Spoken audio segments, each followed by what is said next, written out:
All right, 2 consecutive days of streaming live. Hello, everyone. If you're joining, welcome back to the Promised Land podcast, everyone. This is Scott Saunders chatting about all things Manchester United that are going on at the moment. Please get in the comment section if you are watching along on YouTube. I would really appreciate it. If you're listening to this on Apple or Spotify or any audio platform after the fact, please know that you can subscribe to the channel on YouTube. The link will be in the description of the audio podcast. But please, if you're just joining the stream now, please, like I say, subscribe to the channel. If you're new, get in the comment section, get in the live chat, and I'll be looking to take some comments and talk about the latest around Manchester United today. There's been some important developments, I suppose, over the course of the last 24 hours, with Manchester United narrowing down their striking transfer options to 2 players. We've had some players ruled out. We've had some moves. Essentially, United have decided against making these moves. And I think, for me, it's good news. Nicholas Jackson, not an option anymore. Emi Martinez, too expensive by the looks of it. The goalkeeper, maybe fallen down the priority list in terms of players coming in. But I think all the focus at the moment is on the striking position. Who comes in, Benjamin Sesko or Ollie Watkins? They are the 2 players that are on the agenda. Manchester United weighing up which player to go for. I think there's a real divide at the moment among the fan base. What is the option? What is the best option to go with?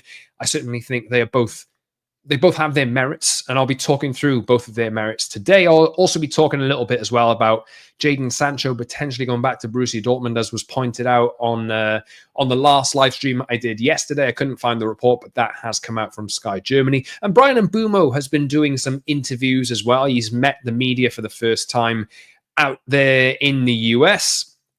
Done an interview with Rio Ferdinand on his channel and these kinds of things. And I think he's had some interesting things to say as well. He was also very tactically, I think, asked by Rio Ferdinand about what it's like to play with Ollie Watkins, because he obviously did play with Ollie Watkins at Brentford back in the day. Obviously, that's going to get some grabs. That's going to get some sound bites and clipped up and that kind of thing.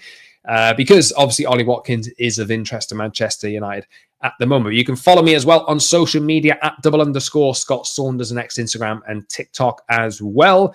And like I say, get involved, subscribe to the podcast, and hello to the people who have joined the live chat already. I'll be jumping over to you in a second just to run through some hellos and say hello to all of you guys before I get into the podcast itself. But yeah, subscribe. If you are new here, subscribe to the channel, get in the live section, and follow me on social, like I've just said as well. Hello to Mikey. Hope you are well too, sir.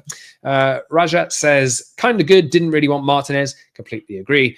Emi Martinez and Nicholas Jackson. I think for me, it's music to my ears, really, that United are not pursuing deals for either of those. Rugby Itch. Hello, mate. Hi, Scott. I personally would choose Watkins over Sesko, as he's Premier League proven, but also because he could fit under the same contract line or timeline as Bruno, 27 or 28.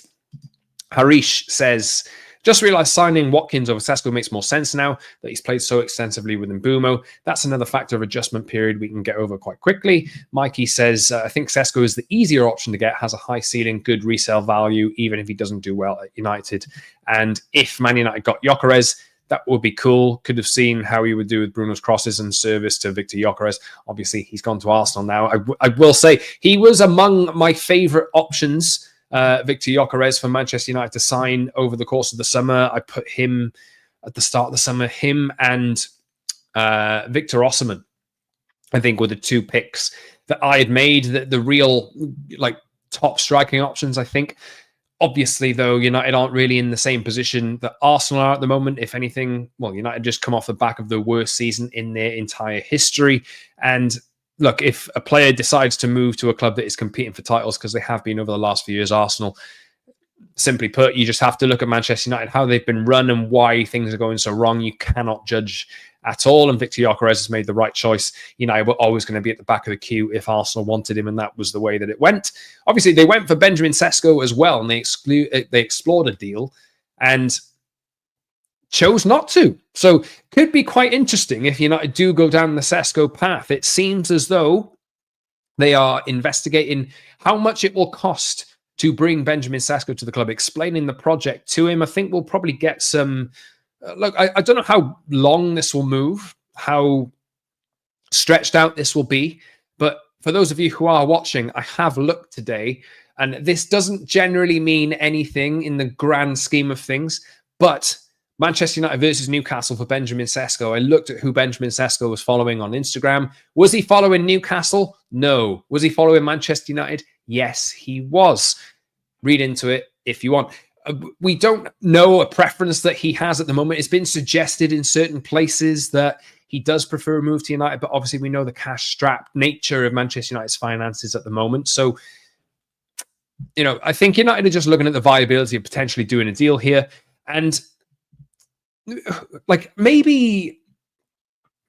I really see sense in both. I really see sense in both. I think that what will hold United back here? I think a lot of it's going to be down to price. I see the merits of signing a player of the potential of Benjamin Sesko. I also see the potential upside in signing Ollie Watkins, like you guys have pointed out in the comment section as well. The fact that he's played with Bryan Mbeumo before, the fact that he has played for Aston Villa for a number of years in the league, is a proven Premier League goal scorer and runs the channels, does everything that you would really want a striker to do.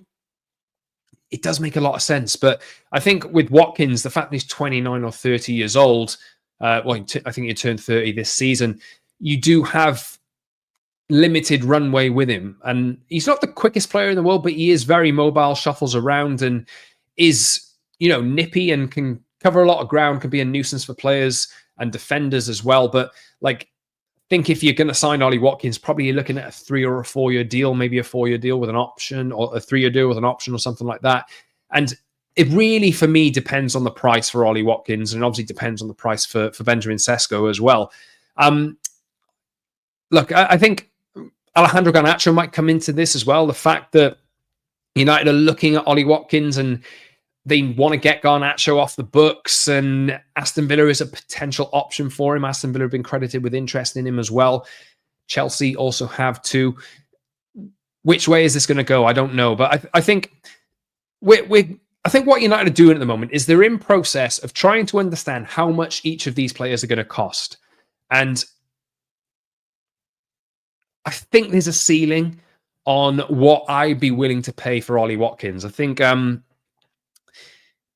Villa have been essentially said that Ollie Watkins is not for sale. But if you're looking at 50, 60 million quid, or 60 million quid, I think is the price that has been floating around for him. That, for me, is too much money, personally. I said a few weeks ago that Ollie Watkins probably should be really in the region of 40 to 45 million quid. And I would be quite happy to see United part with that kind of money for a player like that, knowing he doesn't have much in terms of, like, 3-4 years. He's going to be, you'd imagine he'd be replaced in the first team by the age of 33 or 34 if he did join United. So it's, as Fred says here, Watkins has no resale value, and that is something that you really have to consider. It's there's so many things that go into this. It's squad building. It's looking at whether you're keeping Rasmus Højlund or not. It's whether you think Chido Obi can go and develop into becoming that player who can maybe succeed Ollie Watkins down the line in 3-4 years' time, while playing second fiddle and learning his trade over the next few years, maybe going out on loan somewhere or something like that. Watkins, I think in terms of the now, I think Watkins does make a lot of sense because he's more of a plug-and-play option. United have signed Cunha, United have signed Mbeumo as well. Very much a plug-and-play option if he's happy to make the move. It depends on the value of the deal. But if you do get him in, I think you can probably safely assume that United will score more goals than they did last season. Let's just say that. You've got Watkins, you've got Cunha and Mbeumo then as well, who have scored 35 goals between them in the Premier League last season. Not to say that will necessarily be reflected and repeated, but it should mean that United have a little bit more nous in the final third. Ollie Watkins would only add to that, and you think that United's attacking level would really raise. So I definitely see the merits of going to sign Ollie Watkins, but with Villa holding out for, or saying that he's not for sale at the moment, a lot of this is going to come down to the money. And I think I think this Ollie Watkins one could really drag out over the course of the next few weeks. Do I think this transfer will be done before the end of the transfer window or before the start of the season? Not necessarily. I think maybe this is one that United are investigating and will drag out. They're probably going to need to understand how much Benjamin Sesko is going to cost in the meantime. But for me, I wouldn't really, as much as I think that Ollie Watkins has a lot of merits, and I'd be completely happy to see him join United as well. I think there's a lot of strong arguments to go about United signing him. But you do know the limitations. You do know the fact that he's not got resale value afterwards. It's very much a plug-and-play short-term option. And if anything, United have done a few of those in the past. And invariably, they haven't gone all that well. Not many United transfers over the last few years have actually gone that well. So it's interesting to see. But, I think if United are going and paying any more than 50 million quid, I think that's more getting to the realms of that's a little bit too much money. And I wouldn't like to see United go that far. With Sesko, I think what we might know on Sesko pretty quickly. If United verify the price and have explained the project to Sesko over the next few days or the next few weeks, and they don't feel like a deal is viable for them. Maybe they think that a deal will be viable for them and they can then go to Sesko and say, hey, we just need to raise some money in order to meet the demands. If you choose us, we will do a deal for you. We just maybe need to raise some money first. That might mean Newcastle can move on and this kind of thing as well. But that always comes with a risk. So guys, let me know in the comment section about what option you think is best, because I flitter between. I go from Sesko to Watkins, and I'm not entirely sure. I'd be pretty happy with both of them, to be honest, for the right price, like I say. But there's no real doubt in if Sesko comes in and he hits the ground running and he does score the kinds of goals that United hope he would be able to score pretty much straight away. That is definitely the better option. It just comes with a hell of a lot more risk. Hell of a lot more risk. I'll just jump to your comments for a second. Mikey says, would Ndidi fit in as a cheaper option in midfield if the budget is prioritized on a striker? Still in his 20s and people have forgotten his class. People forgot how good Tielemans was before Villa. I think he's worth like £9 million release clause or something like that. Look, that would be a hell of a bargain. I don't know, really, but maybe it would be a short-term option that United could trigger. Suvik, hello, mate, says, hi, Scott. This is definitely a brief from the club. Personally, I like buying from the Prem, and Watkins is the finished article, potentially cheaper too. Yeah, I agree. But potentially cheaper. We don't know for sure. I think a lot of this is going to depend on how much posturing this is from Villa, whether they need to raise money for PSR purposes, which I don't think is as big as a concern, but they obviously do have stuff they need to rule out with UEFA and this kind of thing as well. So if they're holding out for 60 million right till the end of the transfer window, and you like get to deadline day and they're paying 60 odd million quid for him, I think that is, in that circumstance, I would much prefer they went for Sesko for 70, or however much he's going to cost. Bob says, Obi needs an experienced striker to learn from, so I think Watkins will be better for a short term while waiting for Obi to get matured. Definitely understand that one. Rajat says, Benjamin Sesko has world-class potential and definitely has resale value, whether he does well here at United or doesn't do that well. Harish, hello, mate, says, the Athletic are reporting that United are interested in Sesko, but sometimes I think it could just be a way to get Newcastle to shell out more money, given Newcastle have lost 2 players to United this summer. I think I said this yesterday. I'm not entirely sure that is the case with this one. I don't think it's really agent noise. The fact that you have had it confirmed from like Fabrizio Romano and the Athletic as well, this probably would have been verified by sources outside or close inside United. And look, if they're ruling out like Nicholas Jackson and this kind of thing, and it's pretty much come round where a lot of United journalists around the club at the same time reported the same thing. I think this has come out from United in general, that they have narrowed it down to 2. Watkins or Sesko. I think a lot of this time now over the next few weeks is going to be discovering just how much these players are going to cost, and maybe they'll make a decision from there. Similar to maybe what Arsenal did with Sesko and Gyökeres as well. Mikey says, Prem clubs will fleece us, as we've been shown with Mbeumo and Cunha. It'll take time to. Villa will make it easy. Sesko deal could be done in a few days of pursuit. Yeah, that's my fear. That's my fear. With Villa and Watkins, it is... how much do you believe their word? How much does their valuation really stack up, and how much are they going to stick to it? You know, for me, I think if you get in towards the latter days of the transfer window and you're still not under 50 million quid, that is a deal I'd maybe prefer to stay away from. I think, let me put it this way. I think if you get Ollie Watkins for 45 or 40 million quid versus Sesko at 60 or 65 or whatever the number is, in that case, I think you can really justify that Ollie Watkins is a better option. It really depends on the price of Watkins. If you're looking at 50 million plus or 55 million or 60 million, I think you then go with Sesko to me. It seems like we know what the price of Sesko is. I think that it's been briefed that if there's a certain club he fancies joining, you're looking at in the region of between 70 million euros and 80 million euros as a fee, plus 5 to 10 million in potential add-ons, this kind of thing. At least you kind of know that number and you can work on getting it down. With Villa, I think the fact that they are a Premier League rival, you know, I think they're going to make United really, really work for it, as other clubs have done over the course of the summer. And yeah, as I said here, I don't want Ollie for more than 45 to 50 million, not worth going over 50 when he's about to turn 30. I kind of agree with that, to be honest. As much as the merits on bringing in a player who has Premier League experience there's so many merits to it. And I do think if Watkins signed for United, I think he would be pretty much plug and play, like I say. We'll probably score a lot of goals. We'll do a lot of the good things for the team, but only get you so far over the next few years.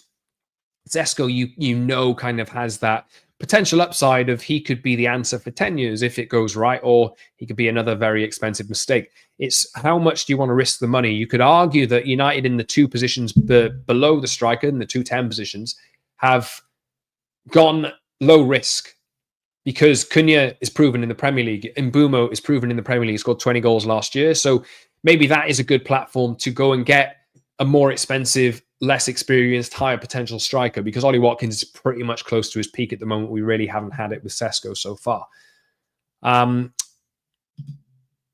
Suvik says, resale value is a non-factor for clubs like us. We never buy to sell.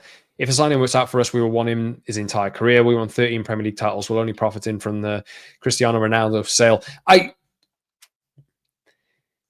If anything, I don't know if I agree with that necessarily, purely because United have been such bad sellers in the past. Resale value is going to be really, really important to them now.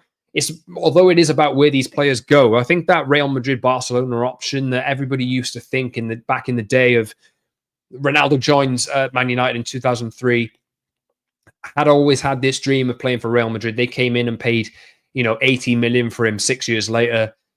That Real Madrid or Barcelona option I don't think is there anymore, because I think English clubs are much more financially powerful in terms of transfer fees that they're willing to pay for players. And Real Madrid have completely changed their tact. If they're going to go big on a player, they will generally go to South America to spend a lot of money on that player, or look for bargain transfers, on free transfers of Rudiger or Trent Alexander-Arnold, players like that, free transfers where they spot an opportunity. I don't know if you're really getting the resale value really is going to come nowadays from other clubs in the Premier League, Chelsea or Saudi Arabia or places like that. I understand what you're saying there, obviously, but I really think that United need to be much better sellers, and they need to, over the course of the next few years, prove that they are better sellers in order to change the reputation that they have of themselves in the transfer market. It's a difficult balance to strike. United, I like Sesko for a striker, midfielder Carlos Baleba or Edison or Javi Guerra or Hjulmund. Goalkeeper Emi Martinez or Donnarumma to United is best for next season. Please make a plan for Amorim. Look, we'll see what happens. Niche fan, hello mate. Sesko and or Watkins aren't happening. We sold none of the Freedom 5. We need to sell to buy because we're skint. We need to get Vardy in on free SAP before Newcastle gets him. I suppose we haven't even been talking about that yet because of all the focus on these two players that they've narrowed down to. And Rajat says as well there, how about Vardy and someone like Chris Wood or Dominic Calvert-Lewin? So of course, Vardy and Dominic Calvert-Lewin are on free transfers at the moment. I personally think that people would melt down about that. I personally think people won't be very happy. But we'll see. Fred says, if Højlund fires in a couple next pre-season, would you consider waiting for the January window? I still think there's a player in there in Højlund personally, and you know,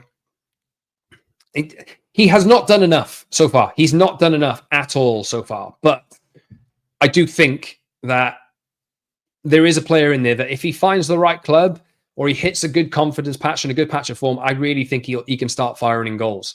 You saw it in that purple patch, yeah, where I think he scored in a number of matches in a row after his first goal came against Aston Villa. He went on a decent run, and he has got some raw materials to be able to succeed in the Premier League. For me, he just had an absolute nightmare of a season last year. There's a lot of love for Jamie Vardy in the comments, actually. Grace Sheridan says, if we sign Sesko and Rasmus has a bad season, we can sell him next summer and buy an older striker who's better value next summer. Yeah, look, there's so many options here. It's difficult to know what United will do. I think we'll know and we'll find out over the course of the next few days or maybe the next week. Maybe I think, to me, I don't think United are going to get Watkins over, just a gut feeling. I don't think United are going to get Watkins over the line like over the next week. I think they're probably exploring what the Sesko deal is going to be, how much it's going to cost. And then they'll decide from there if they want to go for him. If they do indicate to Leipzig and to his camp that they feel like they can make the money or they want to go for him, he's their chosen option. Maybe then it becomes more of a case of like what Brian Mbeumo has done, and Sesko is going to wait for Manchester United, and United may need to sell a player in order to raise money to do the transfer or something like that, or they work out a way to stagger it over the course of 5 years or something. It's difficult to know, but I think a lot of this is based on the results of this Benjamin Sesko pursuit personally. Obviously, this is driven by Christopher Vivell as well, and he has been credited with, obviously, being the driving force behind this pursuit. United have a good few people in there. They have Vivell, they have Jason Wilcox, Omar Barada, and Ruben Amorim is part of that as well. But Vivell obviously came through the Leipzig system, has worked and has signed players who have gone into the Leipzig or the Red Bull system and really ascended them to the points now where, big clubs like Manchester United or Liverpool are going to sign players from there. So I think he knows him very well. And it doesn't surprise me at all that he seems to be the one that is driving this. What I am pretty, maybe I'll just, I was going to talk about Nicholas Jackson there, but maybe I'll go to Mikey. If Anthony and Saudi for 40 to 50 million happens, that gives United a lot of wiggle room to get amortized deals sorted. Sancho and Garnacho are the harder ones to shift. Yeah, honestly, I think it's so frustrating to see that United haven't shifted any players for money yet. It's really frustrating. I would really like to see at least one of those deals get done. The fact that Chelsea have sold João Felix across to Al Nassr already for a fee where they're probably making a little bit more money on him than they bought him for. I think that's how the numbers work out. It's absolutely crazy to me. We know the reasons why, but there is money out there. Let's just hope that interest kind of formulates and United are able to go and make a sale like that. We've had lots of players linked with move to Saudi Arabia in the past. A lot of clubs certainly do it a hell of a lot better and utilize that market and utilize that money for players that aren't wanted anymore. A lot better than United have been over the course of the last few weeks or few years, few transfer windows even. Look, some better news for me today. The fact that we have had some players ruled out, as much as we don't know who's going to be the best bet between Sesko or Watkins. And just for the record, just to recap on what I've just said, Sesko or Watkins, I'm pretty much happy with both, dependent on the right price. I think a lot of this might hinge on what the price of Ollie Watkins ends up being and whether United can do a deal for Sesko. I'm kind of sitting on the fence a little bit there. Look, fact of the matter is I'll be kind of happy with whichever deal comes in. If United can get Watkins for 40 to 45 million and they decide to go with him, great. If they can get Sesko for around the 60 million mark with add-ons or something like that, it's much more of a risk. And I'm very, very aware of the risk as well. But I do think like long-term, if you can get that deal right and if you can develop young players in the way that United are planning to, because that's really important as well. United are making a beeline of bringing players through their youth academy and teaching them the right qualities and the right things and how to fit into this system. If they're going to do that the right way, maybe Sesko has more of a chance of not becoming the kind of failure that other players have been over the course of the last few years. It's interesting. I was just going to say, look, you guys get in the comments. I think it's very much split between Sesko and Watkins. But get in the comments and let me know. I think some important news in today, and some good news, I suppose, is the fact that United aren't actually going for Nicholas Jackson, and that United aren't going for Emi Martinez either. So it's look, just on Nicholas Jackson, I think the fact that this has been ruled out because he's too expensive is really good news, based on the fact that I outlined this in the podcast last week, that Jackson doesn't have the instinct in front of goal for me regularly enough to be a player that you go and spend upwards of 40 or 50 million on. For me, you're doing Chelsea a favor. You're playing into Chelsea's strategy. Don't go and do that to me. I think the last thing you want to do is kind of play into the hands of Chelsea and take their not reject, but Chelsea signed 2 strikers this summer, signed João Pedro and signed Liam Delap, who United wanted in the first place as well. Don't go and clean up their mess. If they're looking to sell Nicholas Jackson for a certain amount of money because they signed 2 other strikers, that means that they don't deem him as good as the other 2 that they've signed, and you're taking cast-offs from other Premier League clubs. To me, that was not the right way to go. And Mikey says there, I don't want to deal with Chelsea unless it's selling to them. Completely agree. Completely agree. Nico Jackson, says Rajat. Nico Jackson has great link-up play similar to Nunez, but he's not it. Look, I'm not saying that Nicholas Jackson doesn't have merits at all. I think there are some parts of his game that would really suit the system that United do have. But I think it's the fact that he's at Chelsea, and Chelsea have bought him for 30-odd million quid and are looking to flip him on for 50 or 60 million. You don't want to get into that business. If he was still out there at a place like Villarreal, where he was before he joined Chelsea, then maybe it's a more appealing transfer. But it's just simply not the case. And United are moving away from Martinez as well, because it looks like Andre Onana isn't going to be leaving the club. So I think, to me, I think the fact that United have ruled out signing either of those players is really good news. It's music to my ears, really. Was not really keen on signing any of those players. It just doesn't make a lot of sense to me. Look, if you're going to end up selling Onana and Martinez is available for 25 million quid or whatever it is instead of the 40 million, I think you'll understand why. But as I've outlined on the podcast over the last few days, the best thing that United can do this summer now is probably go and get a goalkeeper who can be an understudy, who can eventually evolve into becoming number 1 and fighting Onana for that first team spot. Lamans, players like that, I don't know. There's certainly been some people who are talking about Gigi Donnarumma over the last few days. Whether United can get him, I don't know. In an ideal world, that would be, on the face of it, really, really good. But, that comes with its own problems in terms of the wage that he would need, the guarantee over minutes that he would need, the fact that you have a number 1 who is just going to be completely usurped by a player who's got a bigger profile than him. It's just not the right way to go for me. I think that the smartest thing for United to do in the goalkeeping department this summer is not go for an Emi Martinez. Go for a young player that you really believe in, who can get used to it, come in under not a lot of pressure, and maybe get a chance over the course of the season to earn that number 1 spot. That's the right way to go for me. Is he on 800k, Mikey? 800k a week?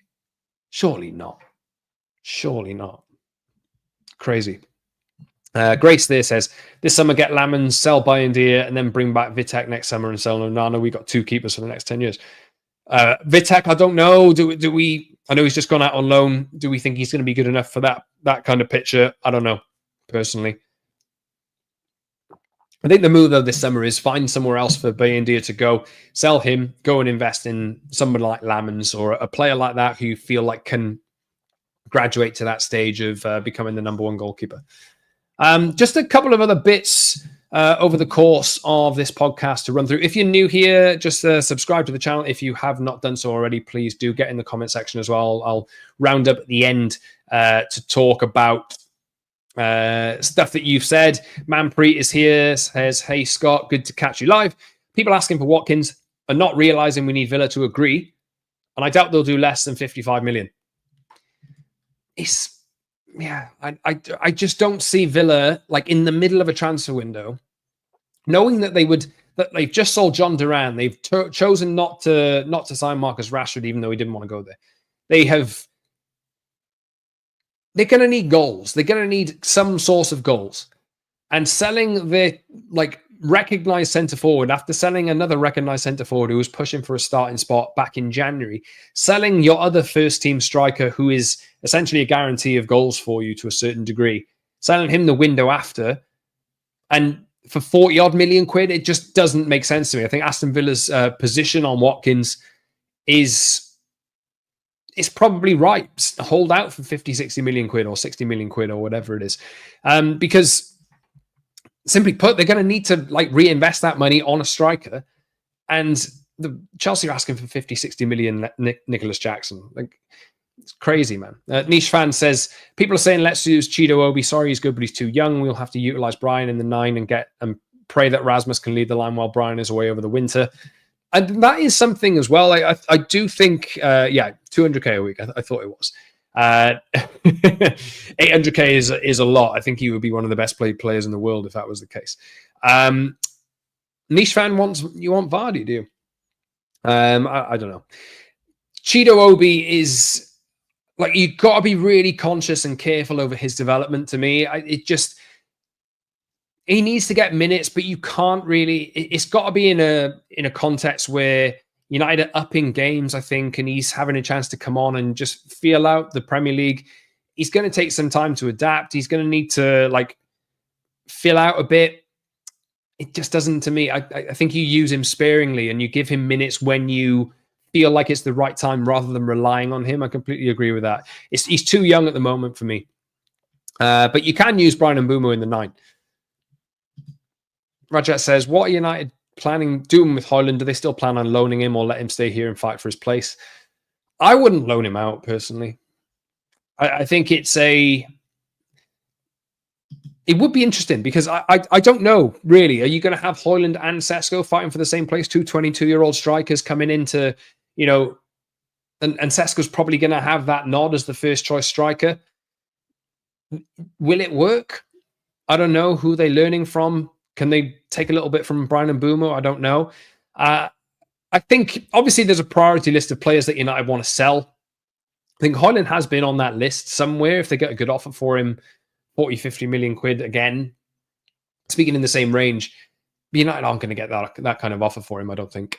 It is, to me, I think you're going to end up having to keep Højlund around regardless. And the priorities in terms of sales, if you get the likes of Jadon Sancho sold, if you get Anthony sold for a lot of money to Saudi Arabia, and then you've got Garnacho as well, that can be your summer of sales to me.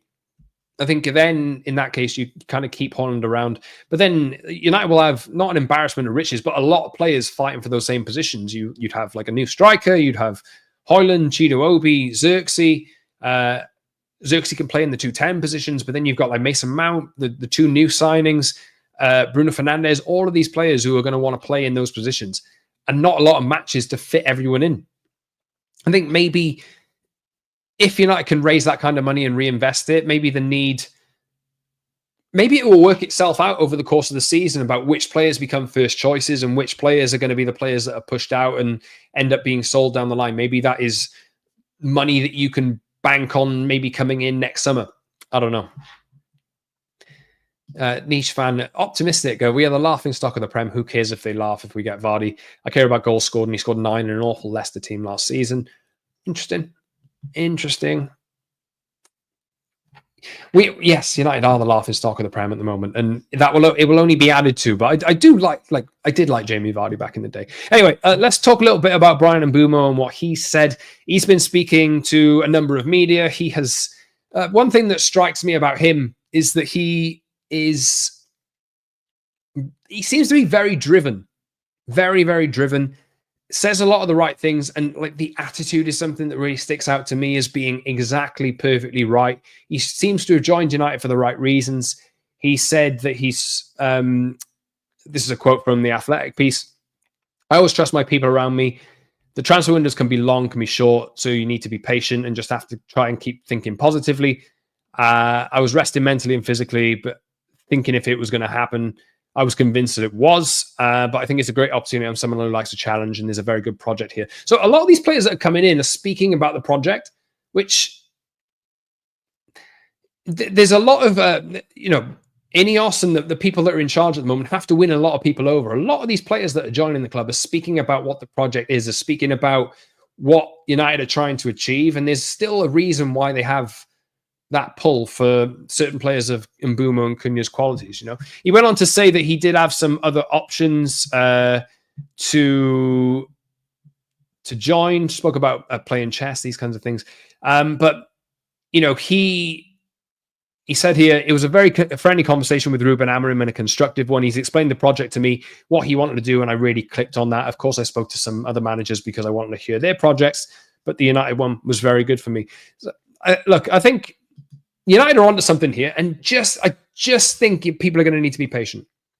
It's not the right way to approach this in terms of like the most noise on social media or whatever it is. But, I think for me, there's a little bit of optimism that's creeping in for me. A little bit. I do think that if they're signing more players of the profile of Mbeumo, who has the kind of attitude that he has, seems like he's coming in and he wants to impress, wants to make a mark, wants to make an impression. He spoke to Rio Ferdinand a bit. I'd say go and watch the interview if you haven't done so already. It's on Rio Ferdinand's channel. I watched it earlier. It is. He thinks as in the defensive game, and the defensive side of the game is as important, if not more important, than attack. And that is simply not something that a lot of Manchester United's attackers have prioritized over the last few years. A lot of United's players that are on the out at the moment have been put on the out because they don't track back, because they don't have the right attitude. Brian Mbeumo said, as a plus point on tracking back, I get the ball in a deeper position. I think I'm paraphrasing him there, but that's essentially what he said.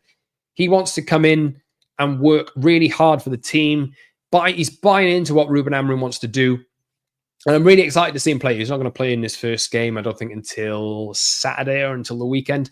So we'll see how that goes. But yeah, lots of Brian Mbeumo stuff, which is going around today. So go and check it out. I think there's some really good stuff. The interview with Rio Ferdinand was really good as well.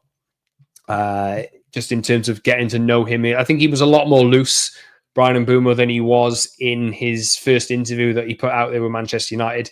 It is, as Mikey says there, some players like the idea of building alongside fellow teammates as opposed to being just another player in an elite team that peaks early and they could be moved on. Look, I think there is, and Manpreet says it as well here, another positive thing with the 5 out of the picture, the squad is filled with workhorses now plus no ego. Yeah, look, it is so important that this team is all working in the right direction. And I think Ruben Amorim is probably... He has had a history of doing this, of getting rid of players who may be in it for self-interest or like high-profile players in the team that don't mesh in with what he wants to do. He wants to have players who, and he said this the other day, don't feel like they need to be stars of the team. They want to muck in, they want to do their job and like perform in their role for the team so the team wins. It's a really important thing that United get to this point where they are working as a team and working as a unit. I think Brian Mbeumo is a really, really good example of that kind of personality. So it's interesting to see. One player who is definitely not that kind of player is Jadon Sancho. He has been linked with a move back to Dortmund. The Athletic have put out this morning, even though this does seem to be going on, and there has been some optimism in the Italian media over the last few days about this happening. The Athletic have said in their deal sheet today, the Juventus move for Jadon Sancho is unlikely, but other teams remain interested. It could cost, in other reports has then said United's price for him has dropped to 15 to 17 million quid. And he could end up going back to Dortmund. But I really do worry about where Jadon Sancho is going to go. I've got to be honest. Like, where in the hell is he going to go? The fact that Dortmund might be looking at him, but the fact that they're also looking at Trossard from Arsenal. This has come out over the course of the last day or so. Trossard is obviously been doing it at a certain level. I know he's a little bit older, probably going to be around the same price, if not a little bit more.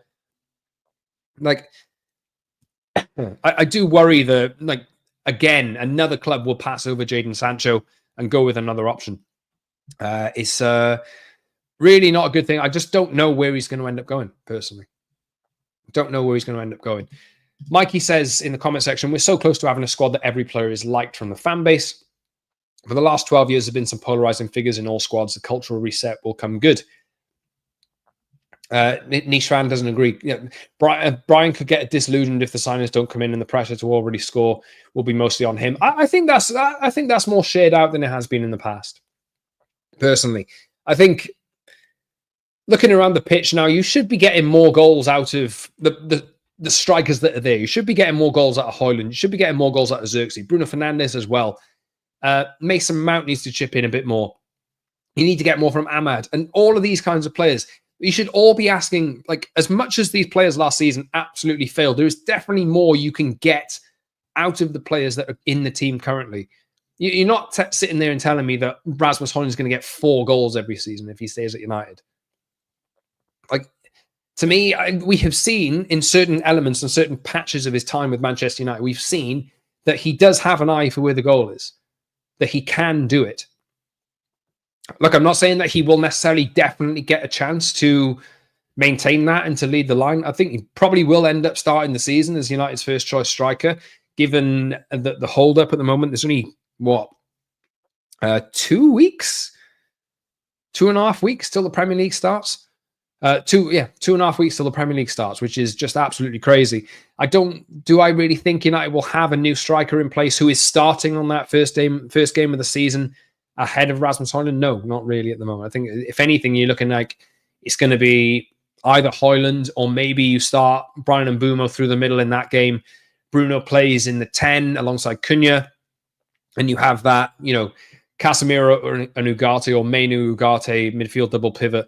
And that's the way that you start the season. I don't really think at the moment that you're going to expect a new signing to come in and just automatically stick in this straight away, knowing that, Mbeumo came in and he had, Brentford started training like a week after United did, and Mbeumo has been very carefully managed over the course of the first week or so that he's been at United in training. Isn't going to appear in a first team squad until this weekend, like I said earlier on. Not going to feature in the friendly against, I think it's Bournemouth in midweek either. So, look, it's keep your comments coming in, guys. Look, it's I think what we're looking at the moment is pretty much as close to what's going to start the season as I don't think there's going to be any drastic changes really.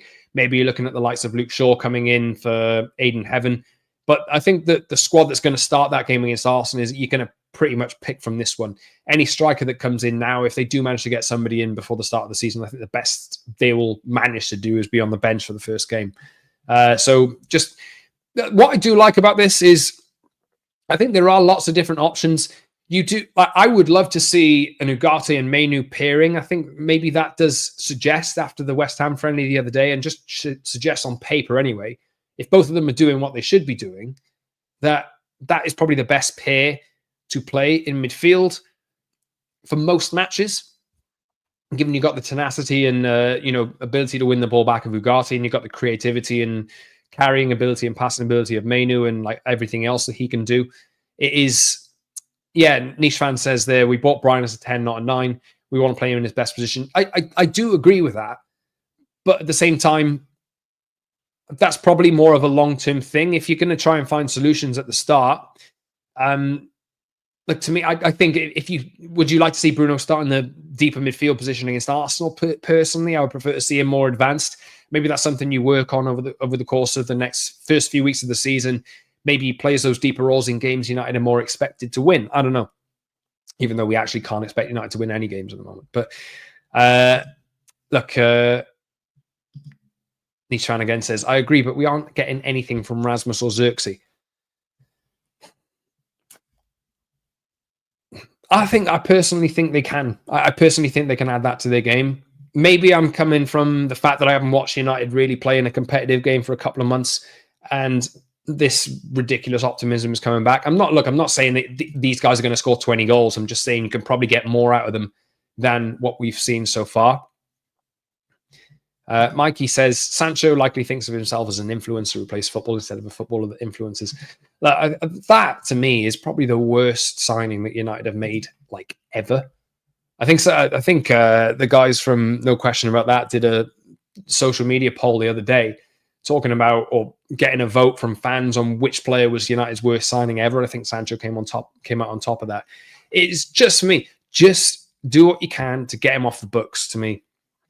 He has 1 year left on his contract, and I don't think there's since maybe Sanchez and Di Maria, I don't think there's a player as universally kind of disliked as he has been. And look, it's so sad because he's such a talented football player. So it has been such a talented football player, but he just hasn't seemed to have the right motivations. I don't like the way he's acted in certain situations while in his time at United either. AJ says it's going to be Højlund up front against Arsenal. I can't see Amorim not giving him that chance. Probably. It probably will be. Probably will be. To me, like I say, I do think there is still more you can get out of Rasmus Højlund. He's been written off by so many people, but he is still 22 years old. 22 years old, and has come in with the absolute weight of the world on his shoulders for the worst Manchester United team in my lifetime. This is the worst Manchester United team I have seen in my life the last 2 years. You know, in 30 years plus. And having a 20-year-old and a 22-year-old having to carry that burden and that weight while trying to adapt to a different league, all of that. I think there's some raw minerals that Højlund does have that can mean he can score more goals for United. And like you even saw in the friendly the other day, I think the fact that he looks a little bit leaner, can run up, and like it seemed like, I know we're talking about a friendly here, but the way he like boshed off Max Kilman and beat him for speed and this kind of thing, it does seem like there's more in there. Maybe he's a little bit sharper, but that's a common thing that you can say about most of the players as well. I think over the course of the summer, they must have had some kind of instruction to go away and get a lot sharper than they have been. And as Mikey says here, look how many goals Kane has scored when he was Højlund's age. You know, Harry Kane, England's all-time leading goal scorer, scored absolutely tons of goals for England, Tottenham and Bayern. When he was 22, he was only just about, I think, and like I'm just doing this off the top of my head here. When he was 22, he was only just about breaking into the Tottenham first team. He spent loans at Millwall and Leicester and these kinds of places. It takes some time for that to click. And that's maybe another reason why, like just going back to the topic at the start of the show, having a more experienced striker might be the best way to go. There's a dynamic of having two 22-year-old strikers going for it and battling out to get like certain minutes. Maybe you can rotate between the two of them. Maybe it works. I don't know. But I do think that there's definitely, like, I maybe put this, if Højlund went and joined a team in the Bundesliga, I think he'd score a hell of a lot of goals. And probably people will be looking at him in the same way as people are looking at Sesko now. It's just because Sesko is this shiny new toy, shiny new thing. That a lot of people want him. But he is not the finished article either.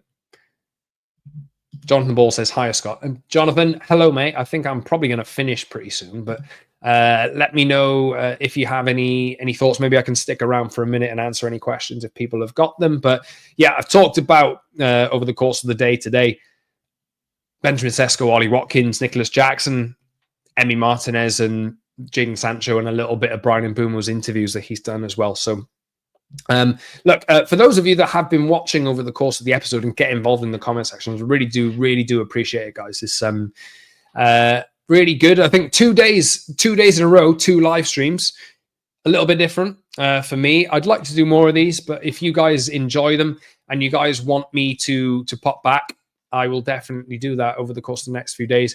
Really need to build up the strength of this YouTube channel and get more people watching it and listening to it. And I do like interacting with you guys as well. If we had odds, who are you putting the biggest ones on? In terms of Watkins or Sesko? I'm probably 60-40 in Sesko at the moment.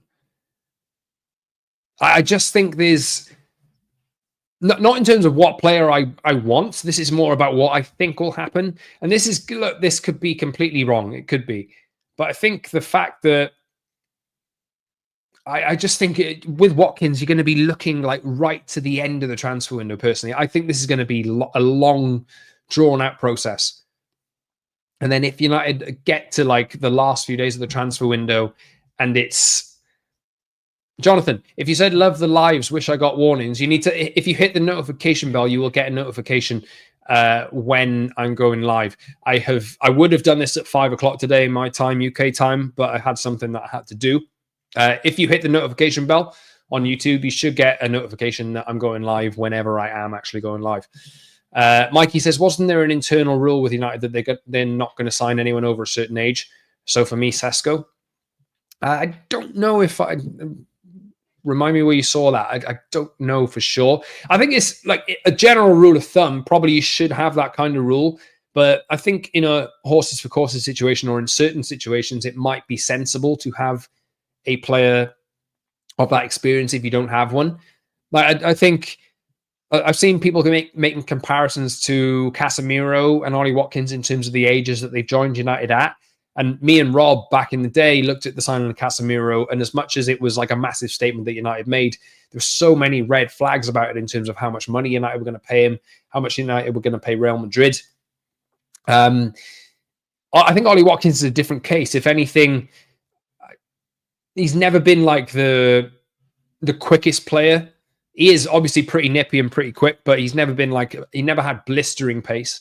I think the skill set that he has, I don't think it's going to degrade too much over the course of like that stay over the course of his career with United. I think he will, if anything, get a little bit smarter, and you can afford to, when you're a striker, you can adapt your game a little bit in this kind of thing. Whereas in a Ruben Amorim kind of midfield, you know, there's not really any room to hide to me. So, and Erik ten Hag's midfield as well. There's not really any room to hide. You have to kind of do the running. If you can't do the running, you get exposed. Jonathan says, turn on notifications just for you. Thanks, mate. Look, if you do want to catch me live, then just do that. Hit the notification bell so you do get notified when I'm live. And like the stream as well, Jonathan is a fantastic example of what people who are watching this podcast, or this isn't a podcast, is it? This is just more of a YouTube video where I'm talking to you guys. But liking the video, getting involved in the comments as well is the right way to go, and Jonathan is setting the example. Really appreciate it, mate. Mikey says that was something that was reported after Ineos took over. There's been no one over 26 that's been signed. Interesting. Look, it certainly would be a departure, because Ratcliffe himself has spoken about like signing players over a certain age and them not having resale value and not having the right market value, these kinds of things. It's something that United are consciously doing. I wouldn't say that they necessarily would not do it under any circumstances. I think there is a time and a place to maybe do those kinds of deals if it's right. And there's definitely merit to having a conversation about signing a player at that age at the moment, given the striking options that United currently have. Obviously, they have a 22-year-old Højlund and an 18-year-old Chido Obi who they want to kind of develop. Oh, Mikey, that's very nice of you. Thank you very much, mate. First time I've had a chance to come live with you since the days with Rob. You're doing a great job, mate, and I know you'd be proud of what you're doing. Thank you, man. Really, really appreciate it. It takes a lot of, look, I have mates who do this, and they do this really, really well on their own, and I would like to get more people on the pod as well. I think I just need to have that little push where I not so afraid to go and invite people on, because people, I'm sure people would actually join me. I know enough people who would probably say yes to this, but I also kind of want to develop my own skills of talking to a camera and talking to you guys as well. So streaming is something that I've done for a long time, but not on my own. So I'm trying to get this, practice this, and hopefully I'm doing all right. Really appreciate the feedback. Thanks, guys. Hacker is back. Hello, mate. Arabic transfer cartel have sort of ring-fenced their players among themselves. Villa will probably sell Watkins for some make-believe amount of money to someone. I don't know. I don't know. It is... Oh, my God. Jonathan, I remember when we beat Arsenal 4-1 when Neil Webb debuted. That's even beyond my days. I started watching United in like 95, I think. AJ says, I feel like Amorim should be able to find a strong midfielder pairing out of the many options already available, especially working with them for a while now. Am I being unreasonable? No, you are not. I completely agree.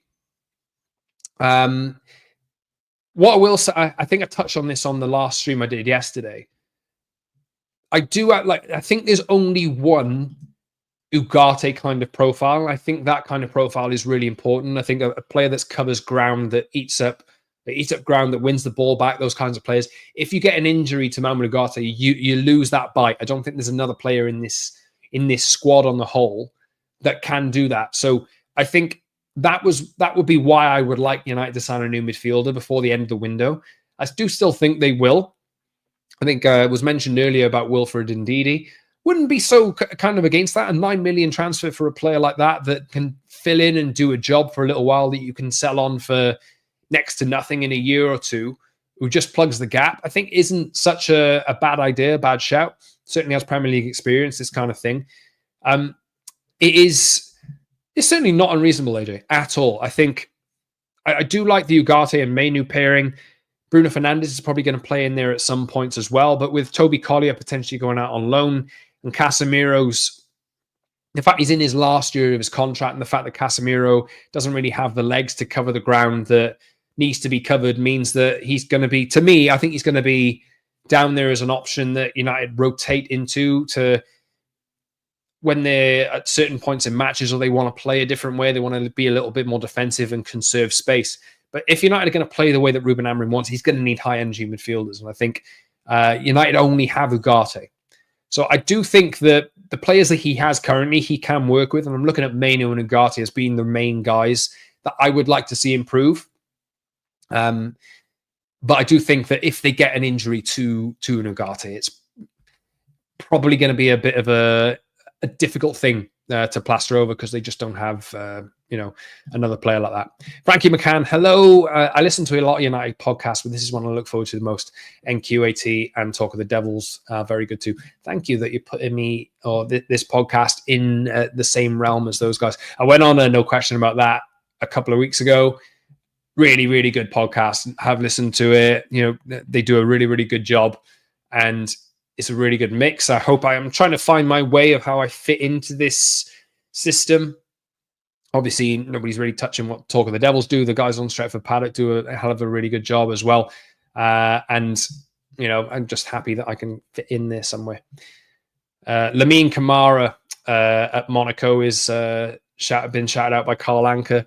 Says, Mikey, I don't know enough about him really, but, I think, look, those kinds of profiles of those midfielders that, United sense an opportunity that they, at the right age, at a decent price that they can bring in. I'm very, very open to transfers like that. I think United should be more smart and taking punts on players like that. The kind of players that, other clubs in the middle of the Premier League would sign for like 20, 30 million range or whatever it is. And then they would just grow into these players who just become like absolute world beaters. And then clubs like Manchester United or Chelsea are going and chasing those players for like 4 times the price that they have bought for, if that makes sense. Hacker says, Mount pushing for a World Cup spot. I think can expect a big season from him. Not sure if that factors into the new midfielder transfer thoughts. This is interesting because I said this yesterday. I don't know where he's going to fit really. There's so many options at number 10 now. And Amorim has said that Mason Mount's best position is in probably one of those 2 10 roles. But I'm looking at this and I'm thinking, is he now going to be a central midfield option? He certainly has the mobility, senses the game really well, knows which spaces to move into, can play central midfield, but probably isn't in the best. He's not in the best place. He does not have a guaranteed starting spot in this team, to me. So it's going to be interesting. But I do have a lot of players like that, like Mason Mount and like other players who are. Mason Mount's won the Champions League with Chelsea, had an assist in the final. Mason Mount has played big parts for like England at major tournaments and played a big part for Chelsea, and people are just writing him off. He's still a really, really good player that we just haven't seen enough of because of his injury problems that have come out or that have happened to him. AJ says, thanks for the reply, mate. Been enjoying the content a lot. Keep it up and best of luck. Thank you very, very much. Ben McManus says, late again, I'll watch back later. Sorry, mate. Well, let me know what time is best for you. I've probably got to get on with this and probably wrap up soon because my missus will be home from work soon, and obviously she'll want to eat and that kind of thing as well. So it's Yeah, sorry, man. Like if I could have a fixed time, just let me know in the comment section what the best time is for you, because there's definitely a group of you here that do like to tune in and do like to just jump in the comments. I really, really appreciate that. And if anything, if I can mold things around you guys, perfect for me, because if you guys turn up for it and you want to get involved, really, really appreciate that. And maybe that's the way that will dictate which way I go with the things that I record. Because look, I'm pretty flexible. I thought about doing a stream at like 1 o'clock today, and then changed my mind, thinking that this would be a better time. And there's definitely Ben McManus again says, it's my fault, Scott, didn't think to chat. Make sure you got notifications on. Yes, you do. That is the best way to go. Jonathan, 6:30 p.m., please. So kind of like today, I start at 1:15, didn't I, today? Noted. 6:30 p.m. No preferred time, says AJ, but having a consistent slot goes a long way, I think. Yes, if I've learned anything, having a consistent time goes a long way. I have streamed a lot over the course of the last few years with, where I used to work, this kind of thing, and we always used to get absolutely criticized a lot for saying that we'd turn up at 11 UK and then it would be 20 past 11 or half 11 or whatever it was. Jonathan Ball says, yeah, I'm trying to decide if I jump on the Sesko or Watkins train. Look, me too. I don't know. And it's like the same conversation as yesterday with the striker or the midfielder. Which one is more important? I change my mind each day. I see merits, just to top off. Like, if you guys came late to this, and I don't want to give you spoilers if you're going to go back and watch this, but to me, both options make sense for the right money in terms of Watkins or Sesko. I think I would be uncomfortable with paying anything above 50 million for Ollie Watkins, though. I'd be more willing to spend that big money on a player like Benjamin Sesko, given the foundation and attack that United do have behind the striker now. I think that there's definitely something to work with there, but then at the same time, I think he might be better than Højlund, but at the same time, I don't think we've seen the very best of Rasmus Højlund yet either, and I do think that is still in there somewhere for him as well. So Jonathan says, I think a consistent time will help when you're re-establishing the channel. Yes, I noted, guys. Noted. Thank you very much. I've been going for an hour as well. Absolutely. Thanks to you guys for staying. I didn't anticipate to be going for this long. AJ says, I prefer Watkins, cheaper and less risky too. You never know with Sesko. You don't. And we could look at this. Niche fan, you're not optimistic at the moment, are you? I'll bet that neither happens. Sorry if I sound negative. I'm just realistic. For what it is, I think that United are trying to raise money through sales at the moment to go and make a big purchase, personally. Or maybe it is Jamie Vardy or Dominic Calvert-Lewin towards the end. Anyway, guys, I'm going to wrap it up there because I'm getting a notice on my Wi-Fi that I'm maybe going to dip a little bit as well. I better shoot off. But thank you very much, everyone, for watching, for tuning in for the last hour or so. Really, really appreciate it. I'll do my best to maybe come back at this time. If somebody said 6:30, I can't remember who it was. Was it? It was Niche Fan, wasn't it? 6:30. Mikey says, United missed out on Haaland. Do you want to make the same mistake? That is another comparison. Obviously, we had the Højlund-Haaland comparisons when he joined as well. But look, thanks very much, guys, for joining. I really, really appreciate it. It seems like the guys and the people that are in the live chat already have subscribed. If you are not in the live chat, or if you are watching along, please subscribe to this channel if you've not done so already. Like the video so it reaches more people. This is a brand new channel, and it is difficult to start YouTube channels. I've been there a few times myself. This was just a case of needs must to be able to stream live like this. But thanks so much, everyone. Really appreciate it. Give me a follow on social media as well. Subscribe to the podcast on audio, Apple and Spotify as well, if you'd like to do so. I'll see you soon for another TPL Promised Land podcast. And thanks for the likes. Thanks for the all the messages in the live chat today. You've kept me going for a lot longer than I would have expected, and really, really appreciate it. See you soon, guys, for another episode of the podcast.